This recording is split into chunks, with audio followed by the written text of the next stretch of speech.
Tercer día de nuestra jornada de atención integral para personas con enfermedad de Alzheimer, aquí en Prisma Centro de Atención Avanzada en Movimientos Anormales y Demencia. El día de hoy vamos a hablar sobre un tema sumamente importante, que es el de los trastornos neuropsiquiátricos en la enfermedad de Alzheimer. Nuestra charla del día de hoy va dirigida principalmente a pacientes, familiares y cuidadores de personas con enfermedad de Alzheimer. Cabe mencionar que en esta charla yo no tengo ningún conflicto de interés, hay que declararlo. Y bueno, continuamos. Vamos a hablar sobre algunas cosas que seguramente ya se han tocado en otras charlas. Recordemos entonces que la enfermedad de Alzheimer es una enfermedad, un trastorno neuropsiquiátrico caracterizado por ser irreversible y progresivo. Es decir, que desgraciadamente no tiene cura y que demos lo que le demos, tarde o temprano va a ir avanzando, ojalá y poco a poco. En el cual hay una pérdida gradual de la memoria. Inicialmente se pierde la memoria reciente, pero se van perdiendo otros tipos de memoria conforme va avanzando el proceso neurodegenerativo. Hay una disminución en la capacidad o en la habilidad para realizar diferentes tareas rutinarias.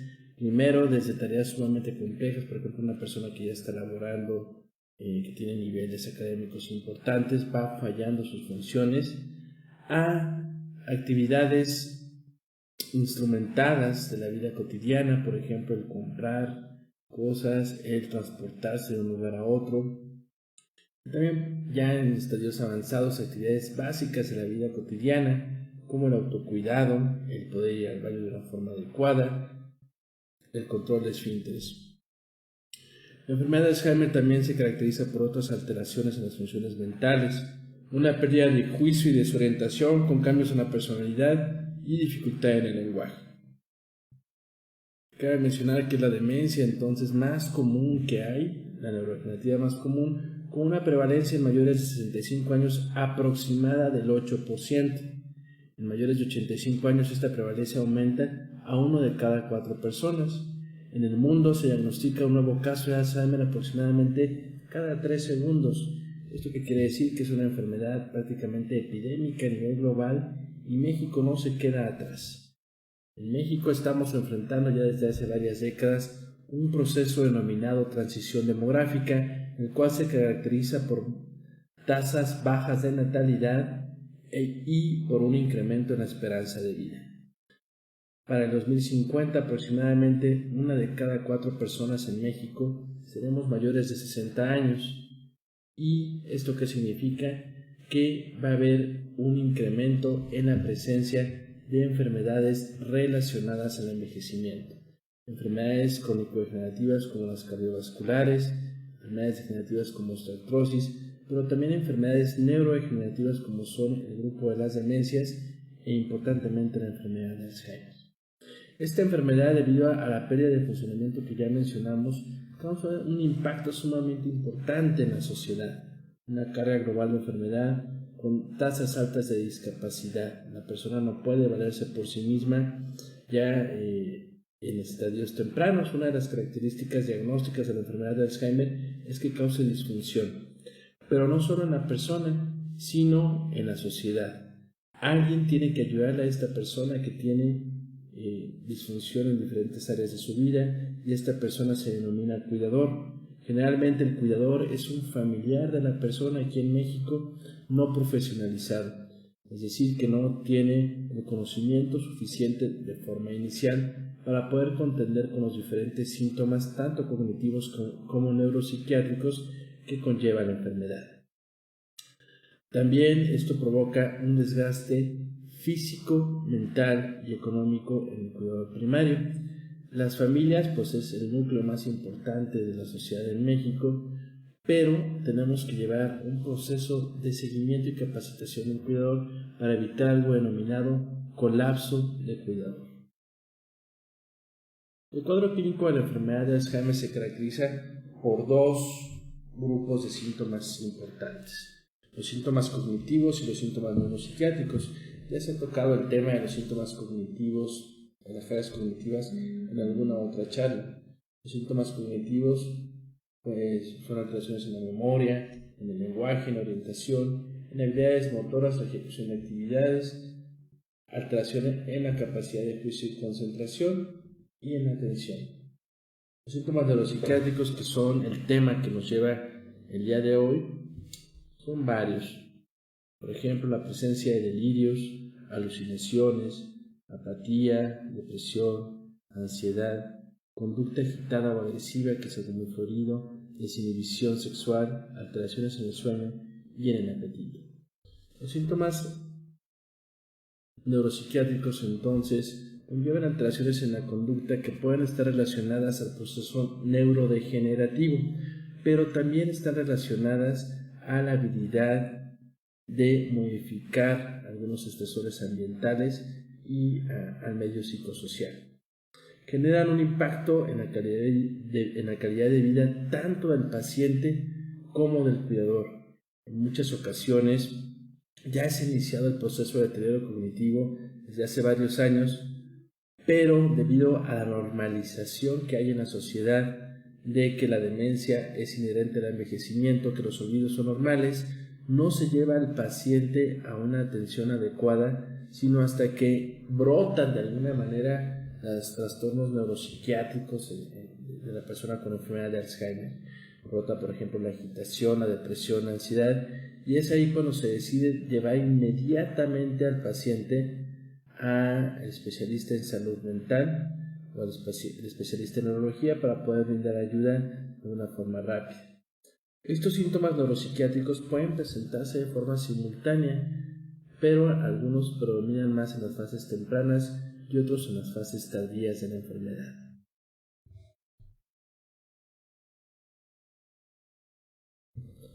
De los que vamos a hablar a continuación son de la depresión y la apatía. La depresión es un síndrome caracterizado por diversos tipos de síntomas. Síntomas fundamentales, somáticos, conductuales y cognitivos. De los síntomas fundamentales son la apatía y la anedonia, agregado a un síntoma fundamental emocional que es una tristeza constante la mayor parte de los días, tendencia a la habilidad emocional, a llanto inclusive en muchas ocasiones, sin que haya un estímulo que generalmente lo cause. Es una tristeza anormal. La apatía y la anedonia. La apatía es la falta de interés en realizar prácticamente cualquier actividad. La persona con Alzheimer y apatía pues no tiene mucho interés. Y la anedonia es la falta de capacidad de disfrute de sus actividades que antes disfrutaba. Por ejemplo, una persona que le guste observar partidos de fútbol, ahora ya no hay interés, ya no lo disfruta. Una persona que tenga un platillo favorito al cual se lo den y ahora ya no le guste o ya no tiene interés en comerlo. Los síntomas somáticos son síntomas físicos que presenta la persona con depresión y enfermedad de Alzheimer. Puede haber alteraciones del sueño, alteraciones en el apetito. Importantemente, la disminución en la ingesta calórica puede conllevar un riesgo importante en las personas con Alzheimer, ya que se les quita el hambre prácticamente en muchas ocasiones, no comen, hay pérdida de peso, hay desnutrición, puede llegar a haber desequilibrio hidroelectrolítico. Sensación de falta de energía, una fatiga constante, somnolencia diurna, quejas somáticas, dolores, aumentan los trastornos por dolor en la persona con depresión o ansiedad en Alzheimer. También puede haber temblores, sudoración, palpitaciones, pero eso es más con ansiedad. Disminución importante en el deseo sexual. Los síntomas conductuales. La depresión se caracteriza por una exacerbación del deterioro cognitivo, con fallas principalmente en la atención y la concentración. Inclusive hay un término denominado pseudodemencia depresiva que se da en personas que aún no tienen un deterioro cognitivo como tal, pero en la depresión sobreimpuesta a la enfermedad de Alzheimer hay un deterioro que puede llegar a ser un poco reversible. También hay afectación en la conducta y el aspecto personal, con una inhibición psicomotriz importante, enlentecimiento en sus movimientos, enlentecimiento en sus gestos y, como mencionamos, en la velocidad del pensamiento. De las ideas depresivas que se pueden dar en las personas con enfermedad de Alzheimer son principalmente una visión negativa de la vida, de sí mismo, de su entorno, pensar que el futuro es desalentador, ideas delirantes congruentes con el estado de ánimo, ideas de ruina, de culpa, de enfermedad, de que ya no se tiene un futuro, ideas de negación del sí mismo, de su existencia, como puede ser el síndrome de Cotard, y también puede llegar a haber ideación suicida y fantasías de muerte. Esta ideación suicida se puede presentar de manera importante en los estadios iniciales de la enfermedad de Alzheimer, es decir, en la fase temprana. ¿Por qué? Porque la persona en muchas ocasiones se da cuenta de que hay fallas en la memoria, de que algo está pasando en su entorno y que no puede contender con este entorno debido a los olvidos constantes o la desorientación, y esto puede favorecer los síntomas depresivos. Por eso es sumamente importante dar un seguimiento estrecho en las personas en el estadio temprano y brindar, por ejemplo, el diagnóstico de una manera muy cautelosa. El paciente tiene derecho a saber su diagnóstico, pero tratar de brindar esperanza en cuanto a que hay la posibilidad de mantener una calidad de vida muy buena aún teniendo esta enfermedad.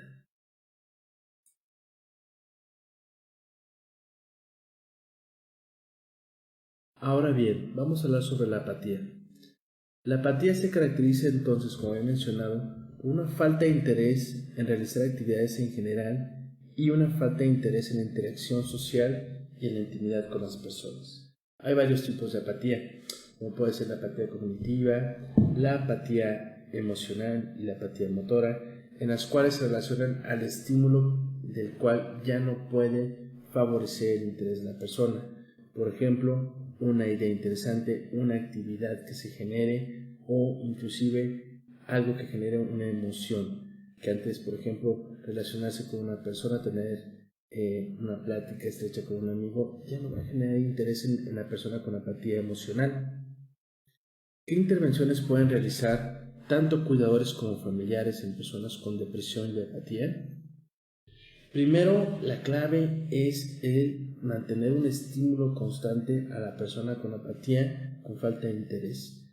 Invitarlo a hacer actividades, aunque no parezca interesarse mucho, hasta tratar de convencerlo, ¿sí? Buscar la forma de activarlo. Por ejemplo, si la apatía cognitiva es más importante, buscar algo, más bien irnos por la emoción, algo que le genere alivio, que le genere también placer. En cuanto a la motivación constante, podemos también utilizar herramientas de un tipo de terapia que se llama terapia de reminiscencia, en la cual se trata de evocar memorias de hace mucho tiempo, de largo plazo, de la persona con enfermedad de Alzheimer. Para eso echamos mano de herramientas como álbumes fotográficos, en los cuales se muestra a la persona con Alzheimer fotografías de tiempo atrás que evoquen tiempos felices, tiempos agradables, y la persona va a recordar y va a evocar esos episodios de momentos en los cuales la pasó a gusto. También en la musicoterapia puede llegar a ser sumamente útil para disminuir la apatía y favorecer la disminución de los síntomas depresivos. Afortunadamente, la memoria musical es de los últimos tipos de memoria que se pierde en enfermedades neurodegenerativas. Entonces se recomienda poner a la persona música agradable, música que evocara, música que era su favorita, que ha sido su favorita a lo largo de la vida, y puede favorecer una activación física, como por ejemplo el baile, pero también solamente un momento placentero. Otro de los síntomas importantes en cuanto a los síntomas psiquiátricos en la enfermedad de Alzheimer son los síntomas ansiosos. La ansiedad se caracteriza por un nerviosismo constante, inespecífico. La persona no sabe por qué está preocupada generalmente, acompañada de síntomas físicos somáticos. En este caso puede ser temblor, palpitaciones, sudoración, malestar gastrointestinal, las denominadas síndrome de colon e intestino irritable, gastritis. Y el punto más álgido de ansiedad es la presencia de crisis y angustia, que son episodios súbitos de ansiedad intensa en los cuales la descarga neurovegetativa y somática también es muy importante. Palpitaciones, dolor de cabeza, temblor, inclusive relacionado a hipertensión reactiva, con mucho miedo en ocasiones a morir, pero también miedo a que se repita esta crisis. La persona puede tener síntomas ansiosos relacionados a las fallas en memoria, ¿sí? Preocupación por perder algún objeto, preocupación por estar desorientado, ¿Y ahí qué podemos hacer nosotros para ayudar al paciente? Pues bueno, tratar de orientarlo, pero también utilizar técnicas de relajación. Las que más echamos mano es, por ejemplo, la respiración profunda diafragmática, el evitar alimentos estimulantes y, de manera muy importante, el realizar actividad física diariamente y de forma constante. El ejercicio puede ayudar mucho a mejorar ante la presencia de cualquier síntoma psiquiátrico en la enfermedad de Alzheimer. Se recomienda hacer ejercicio 3 a 4 veces por semana, dependiendo de la condición física del paciente, ¿sí? A veces con caminar es suficiente, pero si tiene una buena condición física, mientras más ejercicio, pues es mejor. Por ejemplo, el hacer yoga, el hacer bicicleta, el correr o el hacer gimnasio con una supervisión estrecha de comorbilidades puede ser de gran utilidad para disminuir estos síntomas.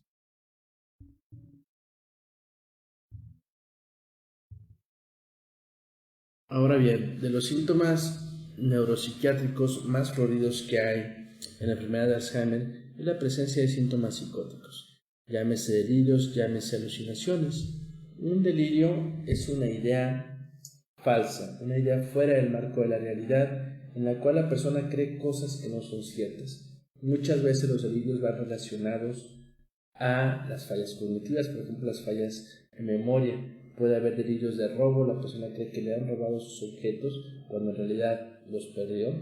Puede haber delirios de abandono en la cual la persona piensa que la han dejado sola, aunque tengan 5 minutos en los cuales solamente la persona ha estado sin acompañamiento.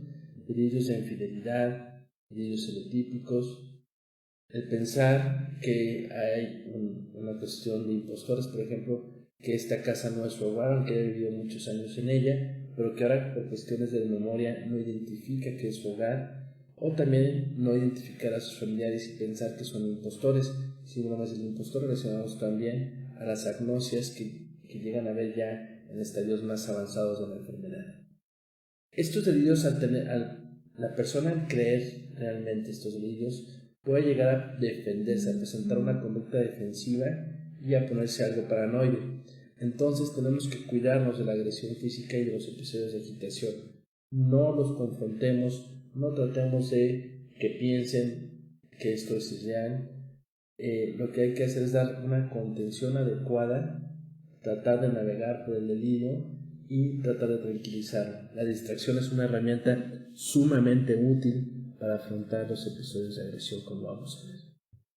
Las alucinaciones son caracterizadas por ser alteraciones en la sensopercepción. Puede haber alucinaciones visuales, puede haber alucinaciones auditivas e inclusive táctiles y somáticas. De las principales que llega a haber en las enfermedades neurodegenerativas, por más que la enfermedad de Alzheimer, son alucinaciones auditivas y visuales, muchas veces de carácter simple, en ocasiones ruidos simples, voces simples, pero también el ver sombras. Puede haber un delirio secundario a estas alucinaciones. También puede haber ilusiones en las cuales sí hay algún estímulo, pero se modifica la realidad de este estímulo y se ve otra cosa, o se percibe otra cosa. Puede haber un delirio secundario y también puede causar sintomatología agresiva o de agitación. Si las alucinaciones o la conducta alucinada del paciente, como que lo vemos, como que vea algo, como que ve la pared, como que está escuchando cosas, pero no le genera inquietud y no le genera sufrimiento, muy probablemente no valga la pena iniciar un tratamiento farmacológico para disminuirlas. Pero en caso de que haya irritabilidad, de que haya agitación, de que haya agresividad, y no sean útiles las medidas psicosociales implementadas, ahí sí pudiera beneficiarse de alguna intervención de algún medicamento.